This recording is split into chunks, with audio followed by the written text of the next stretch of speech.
Hey, what is going on, everybody? Boilon here, and in today's video we're going to be talking all about the new rule changes to the rooms that's going to be coming in Season 1 of Cosmic Crucible. So that's going to be coming next week. On what day? I'm not entirely sure because it was listed in the blog post, but I don't know if they actually gave a date. So this week, you guys probably know that we're going to be skipping our usual Monday through Wednesday or whatever.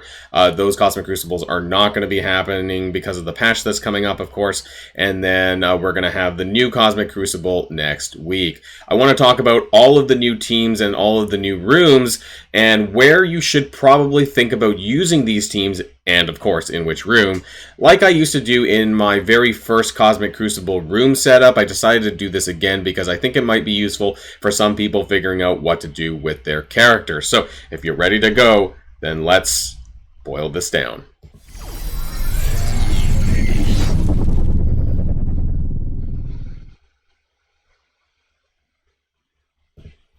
And we're going to start here really quickly, and that's the Cosmic Crucible Season 1. This is the blog post from the previous week when they talked about the Tangled Web team. So they mention it here. The final preseason trial ends on September the 8th, which of course has already happened, and your Cosmic Crucible preseason rewards will arrive on September the 12th in your inbox. Be sure to finish the strong. There won't be a Cosmic Crucible from September 12th to the 14th. I'm not sure if they're going to compensate us for this or not. I mean, I guess not, because everyone's not doing it, right? So I guess everyone's losing out equally. So I guess there's no real need for them to give us anything. Season 1 is expected to start on September 15th, with the first trial beginning on September 19th. Okay, so that answers the question. I guess I should have looked at this beforehand before I said the intro bit there. So September the 19th is going to be on a Monday. So they're going back to the regular times. I thought maybe that they would shift it around because previously we used to have Cosmic Crucible over the weekend, and now it's been changed to Mondays. Of course, there's going to be new league subdivisions as well. That'll be really interesting to see in terms of, you know, how many breakdowns there are, and because there's going to be blue 4 ions in rewards and where that's going to pop up. I believe that it currently is sitting in Platinum, that at least in the old season rewards that you only got blue 4 ions if you were in Platinum.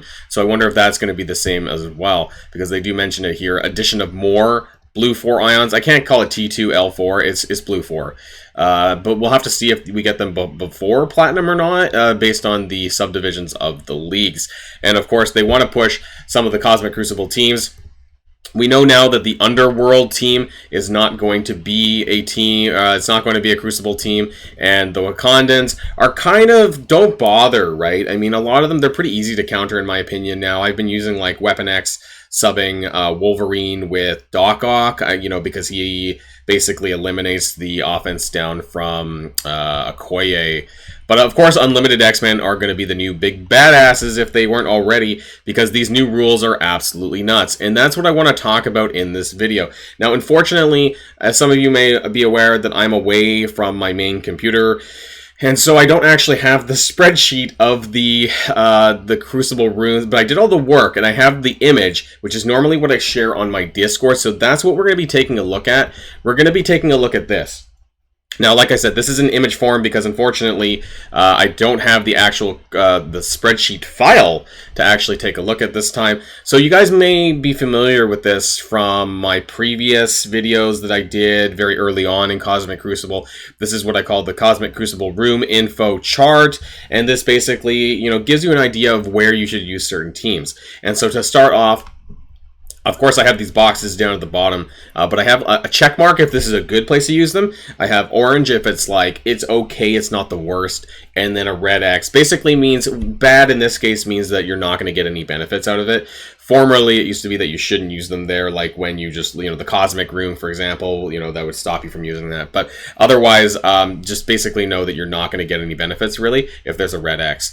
Now, in case you guys have been hiding under a rock for a while, there is 4 new rooms that are going to have brand new rules attached to it. So room number 3 is called Spider Mania. And so on spawn, Spider-Verse characters gain Safeguard for 2 turns plus 2 deflect. Now, This is essentially the Tangled Web room. I think this was largely designed for that in mind. It seems like every time there's a season, there's a certain team that's in mind, just like there was for the Critical Mutants room that you guys are probably familiar with, and that was largely to do with Unlimited X-Men because of how powerful they were. And so this is probably likely to continue with the seasons ahead, that there's going to be like one room that's specifically designed for a Crucible team.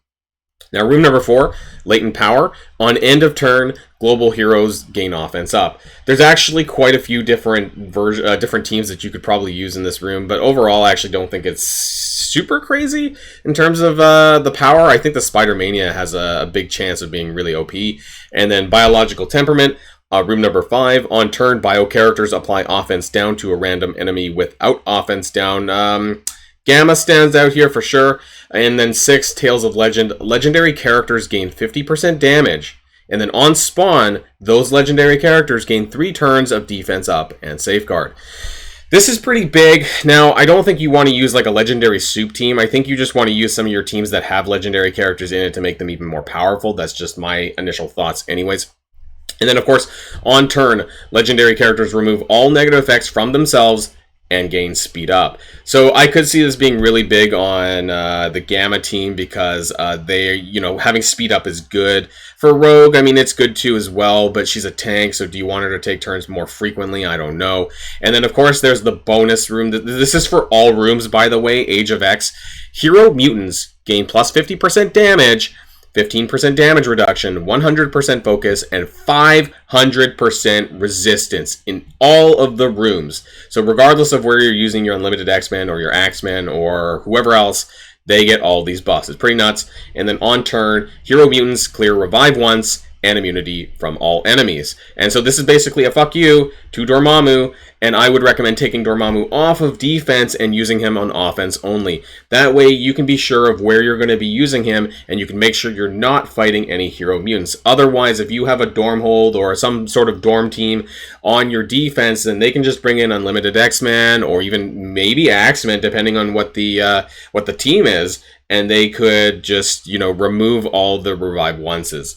And I just want to be clear, this is unresistible because I think it's the same mechanic that Hulk and Red Hulk use for clearing Revive once. I'm pretty sure, 99% sure, that Hulk's clear Revive once on his ultimate, for example, is unresistible, which makes me believe that this is unresistible as well, clearing the Revive once with Hero Mutants.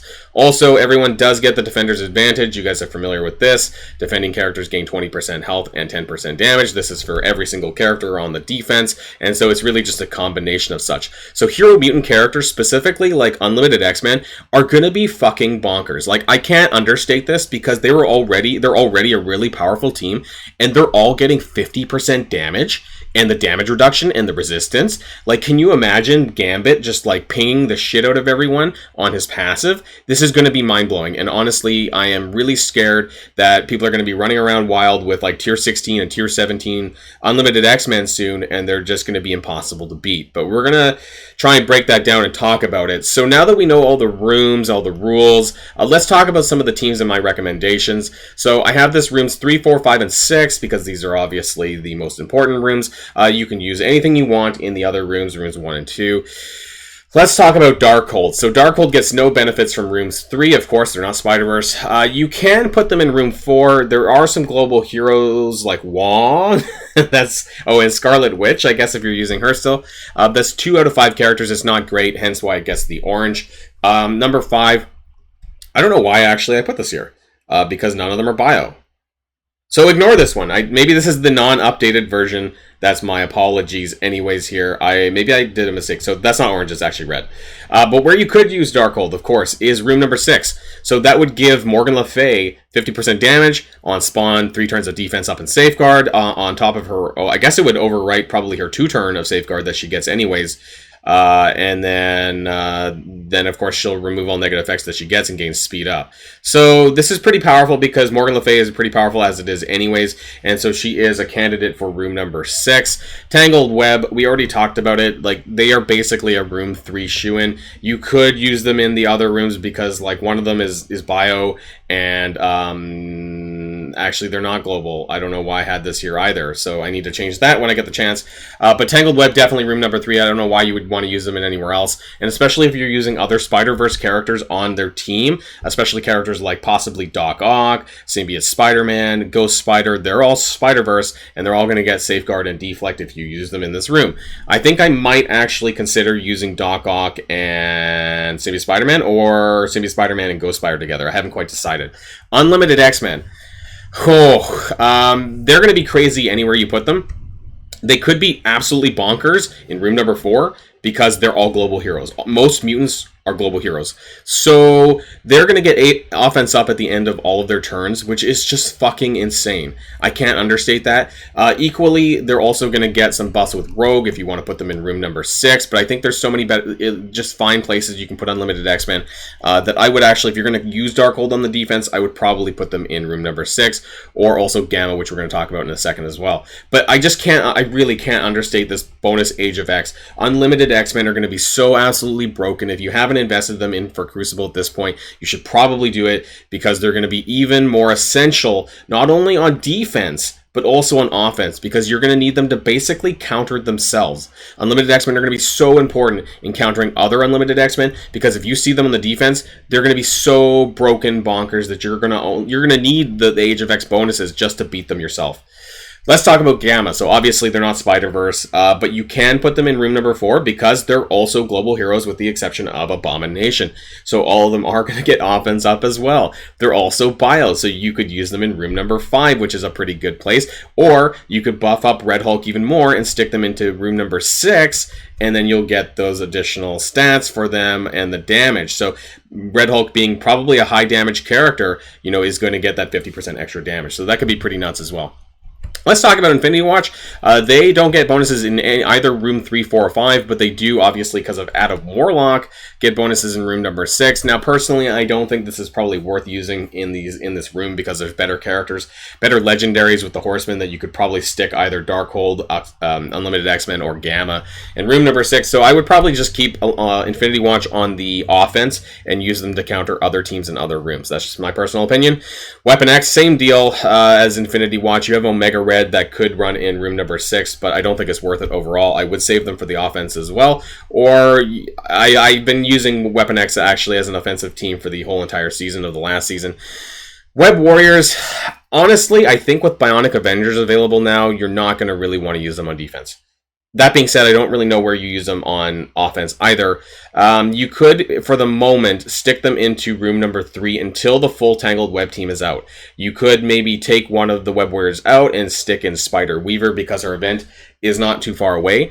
But aside from that, you can use them in room number 5, but I feel with Gamma around, it's just not the best. Web Warriors are in a very awkward position. You could obviously just stick them in just room 1 and 2 on defense and then have Bionic Avengers crush them, but yeah, I don't know. I'm not getting much value out of Web Warriors these days. Wakandans, on the other hand, you're probably best used for them also in room number 4. They are all global heroes with the exception of Killmonger, so the rest of them are all going to get offense up, so that's probably the best place to use them. I put an orange for Shuri in room 6, but frankly I wouldn't really do this either. It's just damage. If it was like something else, maybe I would consider, over here, I would consider it, but I just don't think you need it. It would give you 3 turns of defense up in Safeguard, but like I said, any of the Horseman teams are probably better in room number 6 than Wakandans are. Otherwise, you could just stick Wakandans in room number 1 and 2. First, for the first time in a while, the Eternals actually get 0 bonuses in all of the rooms. So what that means is you should probably just stick them on offense and try to find a team that they can counter. I would typically not use Eternals on the defense anyways. There you are. Same with New Warriors, get 0 bonuses in any of these new rooms. Also stick them on offense. You could probably do a combination maybe of Eternals and New Warriors together, or use Emma Frost to obviously outspeed other characters. Secret Avengers, on the other hand, you could use them in room number 4 here, because they are all global heroes, at least the 3 of them, especially if you use Kestrel's Cosmic, but if you use Nick Fury, he's also a global hero.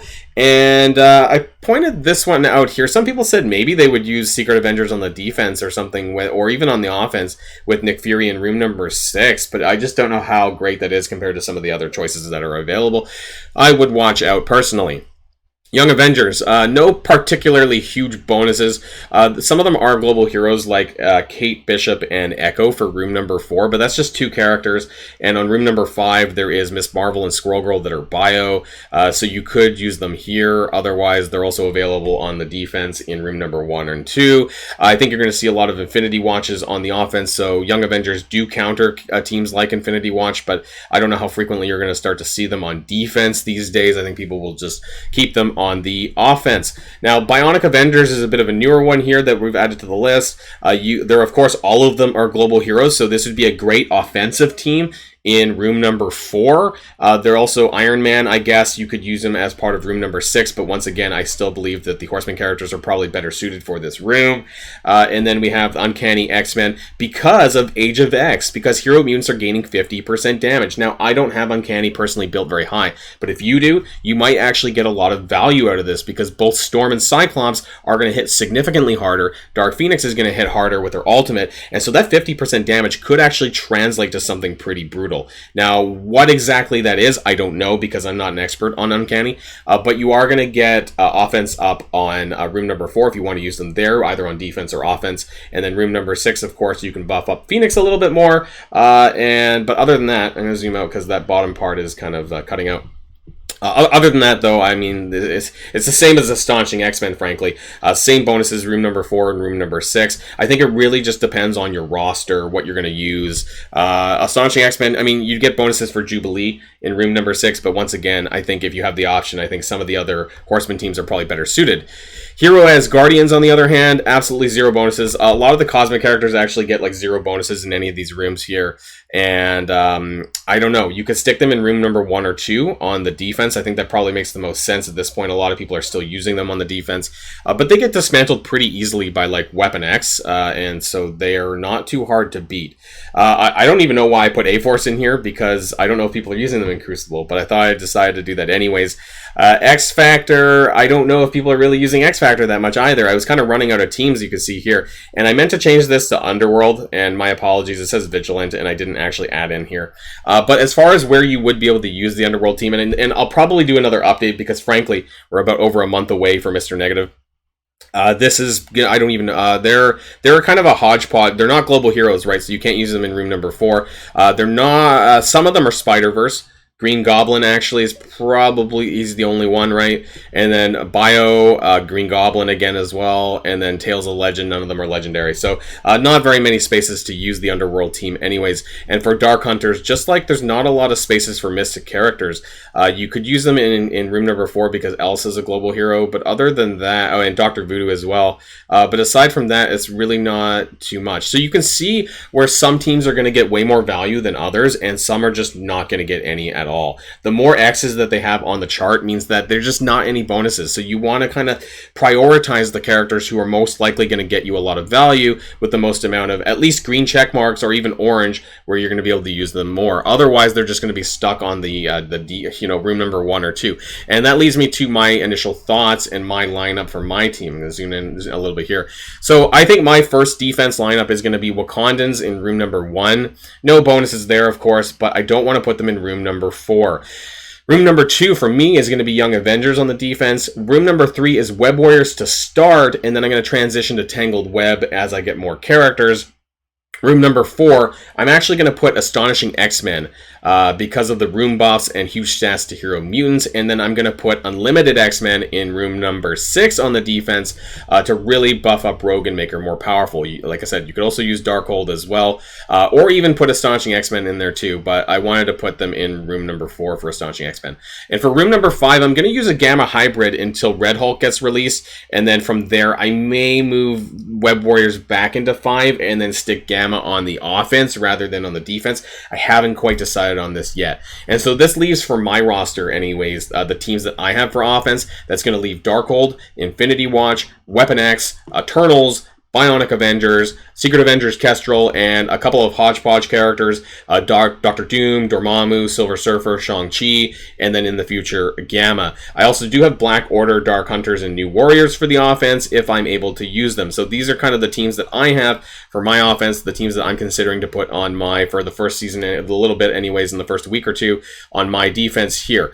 So that's the end of this video. Let me know in the comments down below what your plans are for your lineup. I'm going to make this available on my Discord if you want to take a look at this or share it around to your alliance mates and so on. And then, of course, when I get back to my actual PC, I'll update this properly with some other teams. Let me know if I missed anyone, though. Is there any teams that you think I should add to this table? Frankly, I only use teams that I think that are like meta enough to even bother mentioning. If they're not within the last year, I just don't think that they're worth being on this table. But otherwise, if I miss something crucial, let me know. I'm always open to changing this. So I hope that you guys enjoy the rest of your day. And of course, until next time, stay safe and healthy, and I'll see you all later. Boilon signing out.